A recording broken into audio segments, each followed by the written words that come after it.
5 তারিখের পরে আমাদের সেই চিন্তা ভাবনাকে আমরা চেঞ্জ করে এখন দেশ গড়ার আন্দোলনে আমরা সামিল হয়েছি বন্ধুরা আমার।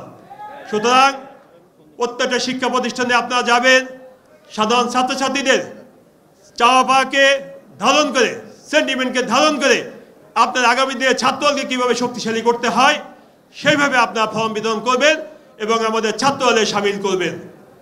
আপনারা এটা খেয়াল করবেন, কোনোভাবেই যেন আমরা আওয়ামী লীগের সেই প্রেতাত্মা ছাত্রলীগের গুন্ডা বাহিনীর মতো আমরা যেন আচরণ না করি। কারণ ছাত্রলীগের সেই গুন্ডা বাহিনী সামাজিকভাবে ছাত্র রাজনীতিকে কলুষিত করে ফেলেছে। ছাত্র রাজনীতিকে এমন একটা জায়গায় নিয়ে গেছে তারা, সাধারণ ছাত্রছাত্রী মনে করে ছাত্রলীগের কর্মকাণ্ডই ছাত্রলীগের যে কর্মকাণ্ড এটাকেই তারা ছাত্র রাজনীতি বলে মনে করে। হল দখল, ক্যান্টিন দখল, গেস্ট রুম কালচার, নির্যাতন, মাদক ব্যবসা, এগুলোকেই ছাত্রলীগের কর্মকাণ্ড ছিল এবং এগুলোকেই সাধারণ ছাত্রছাত্রী মনে করে এগুলোই ছাত্র রাজনীতি। কিন্তু ছাত্র রাজনীতির সংজ্ঞা এটা নয়। ছাত্র রাজনীতি হচ্ছে মেধাবীদের সংগঠন, মেধা চর্চার মাধ্যমে দেশ গঠনে সামাজিকভাবে সবাই ভূমিকা রাখবে।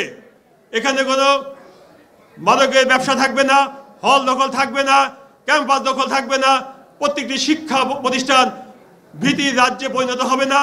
প্রত্যেকটি শিক্ষা প্রতিষ্ঠান শিক্ষকদের সাথে করে নিয়ে শিক্ষা প্রতিষ্ঠান যাতে সুন্দরভাবে পরিচালিত হয় সেইভাবেই আমরা ছাত্র রাজনীতি পরিচালনা করব এবং মেধা ভিত্তিতে আগামী ছাত্র রাজনীতি পরিচালনা হবে এবং প্রকৃত ছাত্ররাই ছাত্র রাজনীতি করবে, এটা হবে আমাদের মূল মন্ত্র।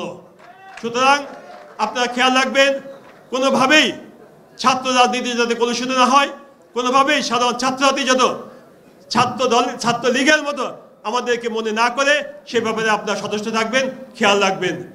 বিভিন্ন শিক্ষা প্রতিষ্ঠানে ফ্যাসিস্ট হাসিনার কিছু প্রেতাত্মা বাহিনী রং বদলিয়ে বিভিন্ন সংগঠনে আশ্রয় গ্রহণ করেছেন। তারা উস্কানিমূলকভাবে বিভিন্নভাবে আমাদের কর্মকাণ্ডে বাধা সৃষ্টি করার চেষ্টা চালাচ্ছেন। আমাদেরকে ধৈর্য ধারণ করতে হবে। সকলে ধৈর্য ধারণ করবেন, সহনশীল থাকবেন, কারো প্ররোচনায় পা দিবেন না এবং সকলে ঐক্যবদ্ধ থাকবেন, যাতে ফ্যাসিস্ট হাসিনার কোনো বাহিনী, কোনো গুপ্ত বাহিনী, কোনো বৈষম্য বাহিনী, নামধারী কোনো বাহিনী কিংবা সাধারণ ছাত্রছাত্রীদের নাম ধারণ করে তাদেরকে ব্ল্যাকমেল করে আমাদের কর্মকাণ্ডকে যাতে ব্যাহত করতে না পারে